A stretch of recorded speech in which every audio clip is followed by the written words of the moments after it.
We're going to start with. Should I can I swear on our podcast? I think I probably can. Then Athletic Greens will stop offering us money to say that, to do. How about we call it the Algarve Poop Show? Nice. There was an Algarve Poop Show this week. Somehow that sounds worse, actually, because I feel like if you call it a shit show, pardon my French, chaos. Just go with the chaos. We all know what you mean, but if you say it's a poop show, I'm like, what is happening? It was a poop show. It was a genuine poop show. It was one of the biggest poop shows we've seen in quite some time. Actually, I think we were actively. I was doing something, and all of a sudden, in the corner of my eye, I've got Algarve sort of up in the corner, and I just see like a police officer frantically trying to get an entire peloton to go a different direction than they are currently going. And then I see two pelotons coming at the camera on two different parallel streets. Did I sum that up properly? What exactly happened here? Who wants to fill the listeners in? Dane? Yeah, so you summed it up great. And I think thank you. You're the boss. I'm not going to say anything other than that, obviously. But generally, you do see this sometimes in a bike race. A rider or two will go the wrong way. They'll miss a turn. Yeah. But the magnitude of this was the scale was much greater than you normally see. So it was more than half the peloton. It was all of the front of the peloton, and it was in the last kilometer. So that's the big thing here. It was the sprinters right before the sprint took a wrong turn. They basically didn't turn really. They were supposed to veer to their left. Instead, they followed a race vehicle down a diversion. So at a bike race, they divert the vehicle, the motorized traffic off to the side of the finish area. And that happens, to be clear, that happens at every single. That's a normal thing. Finish of every single bike race. Yeah. And it's to keep like cars and stuff out of the finish line shots and out of the sprint. Which makes sense. It makes perfect sense. Yeah. But the peloton generally doesn't follow those cars. No. They're not supposed to. Usually it's like a hard right or something that like the peloton would never be able to do. In this case, in the defense of the riders, it like wasn't super obvious. I don't think they need defending, Dane. if you're brand new at the race, maybe, which the race has used this finish before, you might not realize that you're supposed to not go this way. Anyway, all of the sprinters went the wrong way. And then more than just going the wrong way, they continued to wind up to speed. It's clear you could see it in the overhead. Some of them knew what was happening, but others apparently didn't.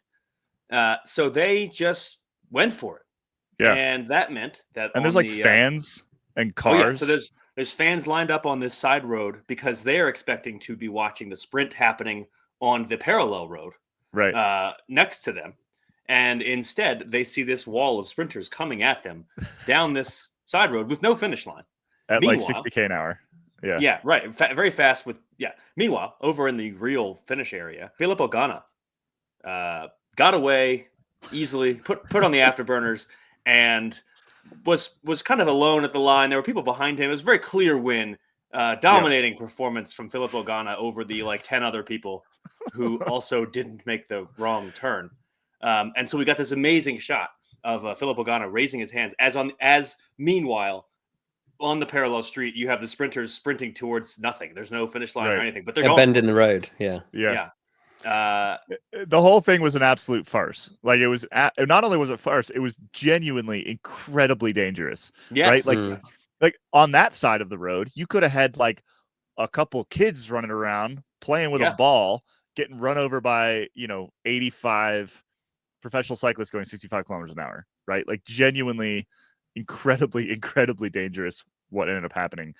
Have we had any sort of explanation as to why? Like has Algarve defended themselves in any way? I mean, so we should say that the results ended up getting neutralized. Yeah. So Filippo Ganna's glorious victory won't even count, unfortunately for him. So Ineos, another black mark against them so far this year. They've had a good year so far. They actually have. No, but the curse is alive. The curse is alive. The dead monkey hand or whatever someone referred to as. So did Algarve explain themselves? Have they tried to? Well, explanations have been forthcoming, but only after they tried to get Filippo Ganna on the podium, presumably to please the local sponsors, to which he was like, no, you're not giving me the victory. I'm not getting on the podium, which in his right to do. We've had an explanation of that apparently the TV moto may have been a bit too close is one of the explanations. The other explanation, which Dane hinted at earlier, was that it could have been a rider on the front of the bunch who hasn't been to the race before. That's not exactly true. Lotto's Jarrad Drizners, who was on the front, has been to the race before, but he's never done this Lagos finish before. When he raced it back in 2021, it was the other way. It was Lagos to Portimao. And he said that, he said it was a mistake. He said it was a stupid mistake. So he kind of fessed up a bit, but he also said there was no clear signaling. And he was like looking around as he was going around the roundabout, trying to figure it out. But eventually, like, instinct took over, which I guess is following the motorbike and not veering over to the side of the road. Because it was still like, when you've got that, where you're coming off a roundabout and then you've split that exit into race route and non-race route, you need to make it super, super clear. You shouldn't be able to go down there. No. Basically, you shouldn't be able to exit onto there. And there should be no vehicles making that exit. No, ever. Yeah, like ever. With those sorts of exits, it's either they, like, not the last race ones. The last race ones usually go straight past the finish line rather than they open up a bit of barrier to let them through. They should go all the way over the finish line. They shouldn't be so close because you don't need them to be that close by that point. The diversion's like for us, like when we're at races and we get there an hour before the race is getting there, that's where we turn, right? But it's not. It should not be for a moto that is 20 meters in front of the leading sprinter. So it basically was almost a bit of a perfect storm between inept race organizers and like lead out man who hadn't done this finish before. You sort of panicking in the moment and making the wrong 50-50 choice. Unfortunately, his sprinter, Arnaud Delis, was quite scathing in his assessment afterwards, being like, well, everyone knows finish on the left, it must, and we never follow the motorbikes. Whoever that was who led us there must have never raced a bike race before. So that's slightly unfortunate. We don't think he knew at that moment. Yes, he didn't know. He definitely didn't know. Led them down. He doesn't. He's not in like the Jarrad Drizners hate club. Yeah. But yeah, just the thing is, if this existed in isolation, it'd be fine. But as Ian wrote in his article yesterday, which I think we're going to get to in a minute, this comes after there were after there was the high-speed gravel descent at the Alula Tour, which caused the neutralization and the shortening of the course. We then had the multiple cars and lorries on the roads of multiple stages of a Tour de Bessèges in France. We had the speed bump with 100 meters to go in the Tour de Provence, and we're not even at Omloop Het Nieuwsblad yet. Yeah, the season hasn't started yet. It's It's crazy. It's been wild. So Ian wrote a story yesterday, which I very much enjoyed, which is 5 cool alternative endings to bike races that the UCI probably hasn't ruled out yet, which is worth reading if you haven't already. He suggests such things as find a roundabout, any roundabout, and do a full 180 back to the start. Good idea. Fun. I think go all in, do a 360, right? What about if they just keep going around the roundabout until the last man standing who doesn't throw up? I like that one a lot. Ian suggested that we go through a McDonald's drive-through. Yes. I think that would be very. Why does McDonald's taste better when it's from a drive-through? I don't know. But I went to McDonald's for the first time in like a year last night, and it was delicious. I really enjoyed it. Yeah, Dane's all about it. All the riders one by one climbing into the commissaire's car across the rear seat and out the other side. This is, of course, assuming that the commissaire is asleep in the back, so this would prevent that particular problem, which I think is quite a good idea. Go up a ramp onto the roof of the team buses. That sounds adventurous. That's quite fun. Sounds pretty good. And up and into an active volcano. You could do that at the Giro when it starts in the south. Yeah. That's right. Some of our lovely Discord members were chatting about this last night, and I like Brooke's suggestion. What if, and hear me out, Brooke says, we make all races end in 2 different lanes, and riders have to guess which is the correct finish.